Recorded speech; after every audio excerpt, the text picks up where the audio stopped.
Hey, what's up? I'm bored. What's up with you? I was just about to reach level 15 in Cave Beast when the power went out. It sucks when the power's out. So you want to hang out? Okay. Hi, guys. Hey. What's wrong? The power's out. I know, isn't it great? Come on, get in. You can help me out with a few chores. It won't take long.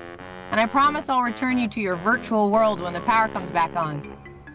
What's up? The police called. They need me to check something out in the park. Let's go.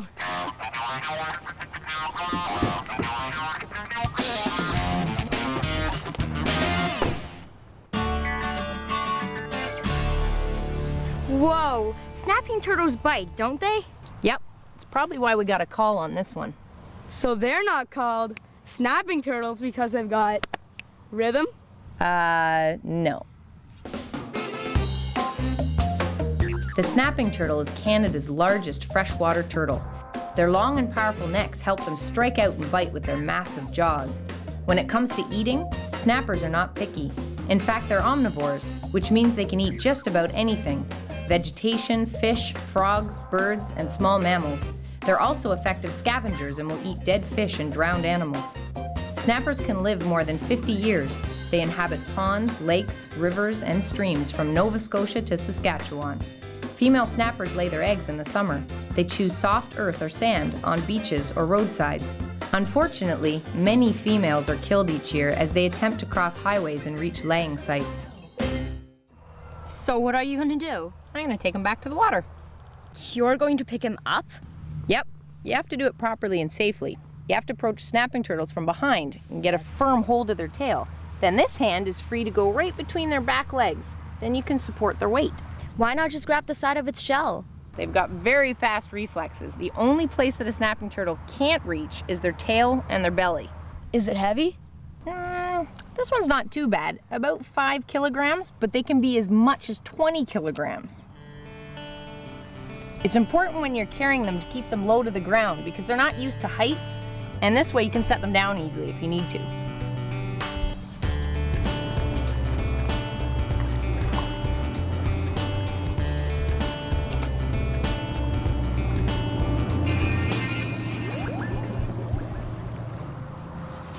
Whoa! What's wrong?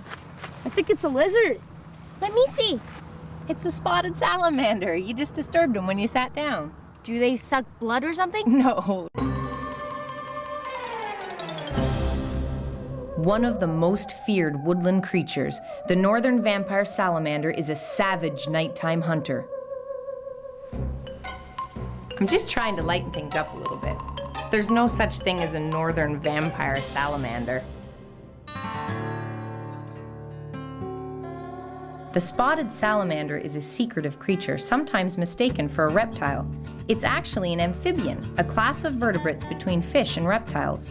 The larvae breathe by gills in water, and the adults breathe by lungs on land.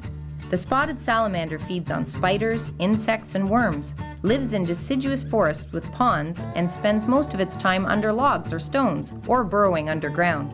Their home range is rarely bigger than a few square meters, but during breeding season, they migrate as far as 500 meters to reach a suitable pond.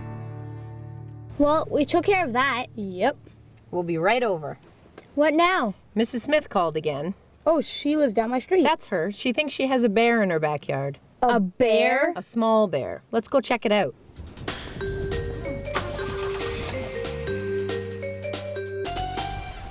Listen, Jody, I don't think these chairs offer a whole lot of bear protection. It's not a bear. But you said... Mrs. Smith said it was a bear.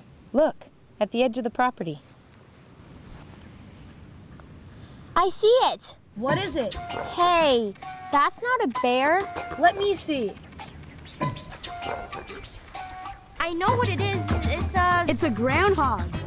A small bear. You thought the salamander was a lizard. Mrs. Smith thought the groundhog was a bear. Okay, point taken. Is it dangerous? Only if it has martial arts training. Ready to track ninja groundhogs and other woodland creatures? It's Connor Strong, the amazing new action figure from Hinterland Toys. Wow. He walks. He talks. Blah, blah, blah. He wears funny clothes. Hey! Get camping, Connor. Hiking Connor. Fisherman Connor. Connor the barbarian. Hey, I like this. Hula Connor. Aw, come on. Outdoor exploration gear sold separately. Actually, you don't need any of this stuff to get out and enjoy the natural world. But dressing him up is way too much fun.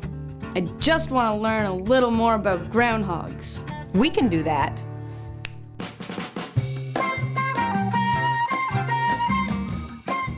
Also known as the woodchuck, the groundhog is diurnal, which means it's active during the day. Groundhogs prefer open areas such as fields and clearings where they can find wild plants, clover, and alfalfa to eat. They live in burrows which usually have a main entrance and one or more additional holes where they can escape enemies. Groundhogs are true hibernators. During the winter, they enter a deep sleep where their body temperature will remain just above freezing and their heart rate will drop from about 80 beats per minute to only 4 or 5.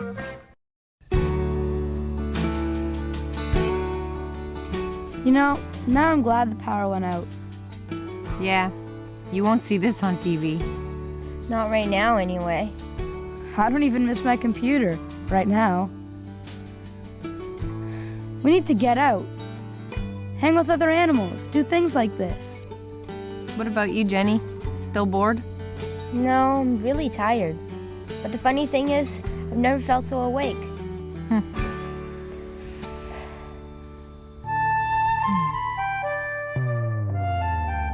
There are lots of easy ways to experience wildlife.